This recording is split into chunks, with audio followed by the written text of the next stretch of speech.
Let me go now to one of those Liberal colleagues of Ken Wyatt, who does have concerns about what might go into the Constitution here. Craig Kelly joins me now. Thanks for your time this afternoon. Let's just start with whether you think there should be any sort of recognition, any sort of special acknowledgement of Indigenous Australians in the Constitution at all. What do you think? Well, David, firstly, what I'd like to see acknowledged, and I think we all do, is that there is Aboriginal disadvantage in this nation. When we look at that closing the gap statement that Ken talked about there, the gap between the outcomes of between the rest of the nation and between Indigenous Australians is completely unsatisfactory. Whether you're looking at health outcomes, educational outcomes, life expectancy, economic opportunity, the gap is far too great. And that is what have got to be our ultimate, what we need to strive for. And I don't think anyone argues with that. When we talk about the Constitution, though, is there any need to put anything in the Constitution? Well, I'd like to see what's proposed, and I'd like to see argued how it is going to actually have practical changes and effects on the ground. Because that's the ultimate goal, David. It's what to be achieved. It's all very nice to say we're doing something in the Constitution. That can be wonderful, but what effect will that have on the ground? But the concern I have, I don't know whether I want to see an Australian Constitution that has different provisions for different races in it. Now, I know we have some sections there at the moment. I think it's section 24 or 25, one of the sections that makes a provision towards race. That section is clearly redundant today and I believe should be removed. There's another part, I think it's in section 51, one of the provisions that the federal government has. I think that is potentially redundant and should be removed. I'd like to see our Constitution be a document that recognises all Australians as equal, all Australians having the same economic opportunity, and where we're all Australians united as one people under one flag. Well, let me just point out what you're talking about there. This is section 25, the so-called race power in the Constitution. It says, the Parliament shall have the power to make laws for the peace, order and good government of the Commonwealth with respect to the people of any race for whom it's deemed necessary to make special laws. So you're saying you do think that should go, and the other one I think is section 51, part 26 you're referring to. They should go, but you're not convinced of the need to put anything new in there. Yeah, I think that those provisions are redundant today. I understand there were particular reasons for them, and they weren't reasons to discriminate against the Indigenous people of Australia, but they were actually to support them when they were originally put in. So some people have called those racist provisions and they should be removed. I don't think they are, but I think they are redundant and they could come out. But look, David, I'd like to see what the exact words that are proposed, and I'd hate to see a situation where these words actually have the potential to divide us in Australians, as where one group is treated differently under the Constitution to another group. I don't think that's what the silent majority of Australians want to see. How would that divide us, though, if it is simply acknowledging that prior ownership, that the Indigenous Australians have been here for thousands of years, long before Europeans arrived? How does that divide us? Well, David, if that's exactly what the wording is, I don't think that would. And this is why we need to have this debate. So I'm glad Ken's opened the debate up. We should have the discussion. And the discussion is held in good faith from all parties, because ultimately, as I said, we all agree we want to see greater prosperity for Indigenous Australians. We hate to see that youth suicide rate that we're seeing. I'm just trying to get at what would divide us. What's the concern here? What would actually divide us? Well, David, there are potential, if it depends, again, I'm not the one proposing the wording, but it's up to the proponents to propose the wording. But if, for example... But what's your concern here? What's your concern? Sure. If, for example, there were in the provisions of the Constitution that provided special rights for people of one certain race compared to another certain race, I think that has the potential to divide us. I believe our Constitution should be a completely colour-blind document that guarantees rights and recognises all Australians of having equal rights and equal opportunities. That's the Constitution that I hope to see. Are you saying there's nothing special about being Indigenous? There is no difference? Oh, David, there shouldn't be at law.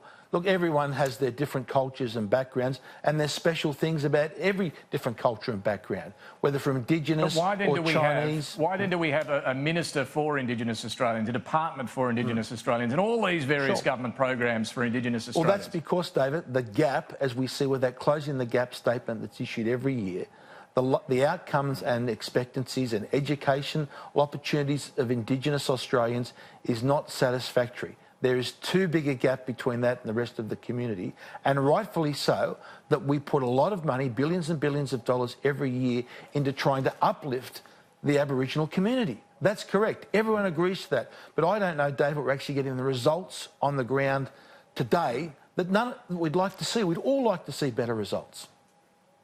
And to that end, supporters of a voice to Parliament say this might help.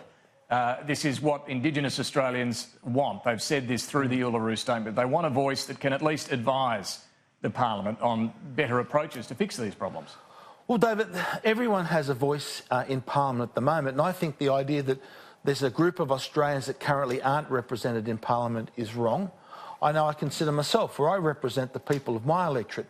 I represent them irrespective of their race, whether they're Chinese or Indigenous, or they come from different parts of Africa or the Middle East, or whether they're male or female, or what their sexual preference or their age is. I represent them all. And I think that's how every member of Parliament is. And the idea that there's this group that's not represented in Parliament at the moment, I don't actually think is correct. And I think it actually can be counterproductive. But we're not talking about members of Parliament here.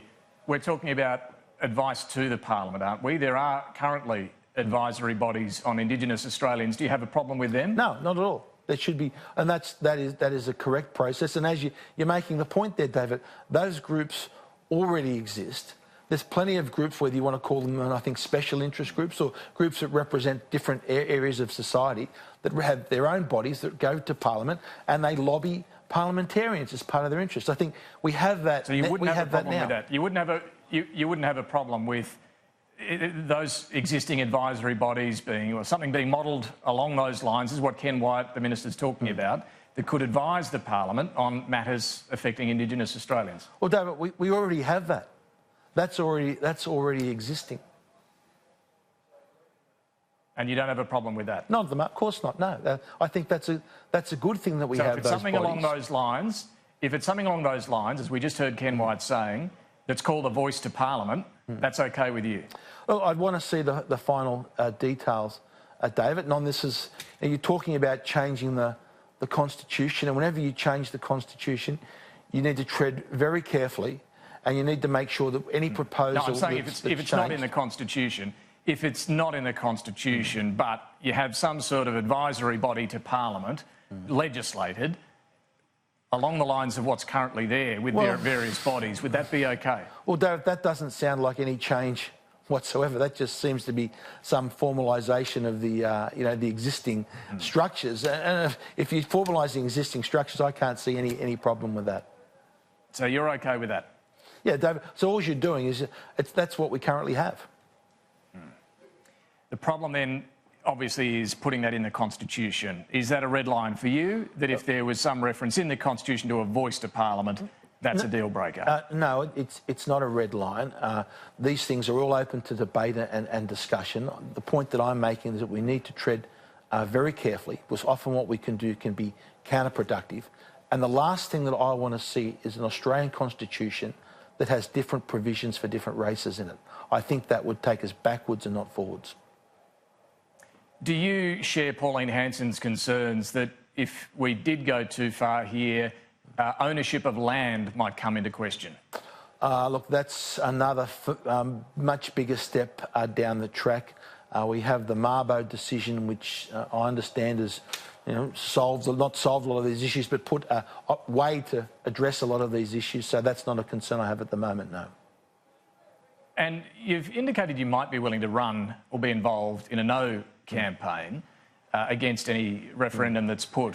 What would it take for you to do that? Oh, look, David, I wouldn't like to. I wouldn't like to be involved, and I'd hope whatever proposal is put forward that it can be in a bipartisan manner that all Australians can agree with.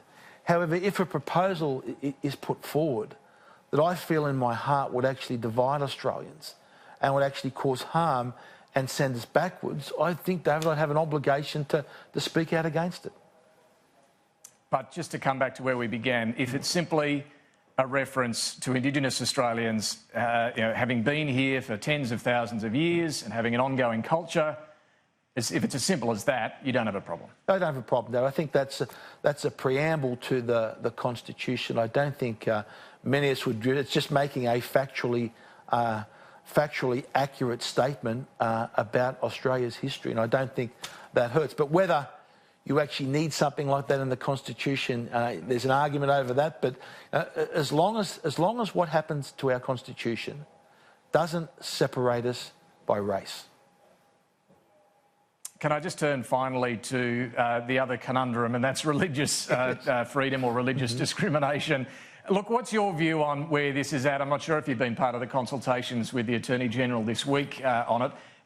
Where would you like this to land? Look, firstly, I'd commend Christian Porter for the way he's gone about this. I have great faith in Christian. I've often said if I was on some trumped-up murder charge, I would want Christian there representing me because he's a pretty capable guy.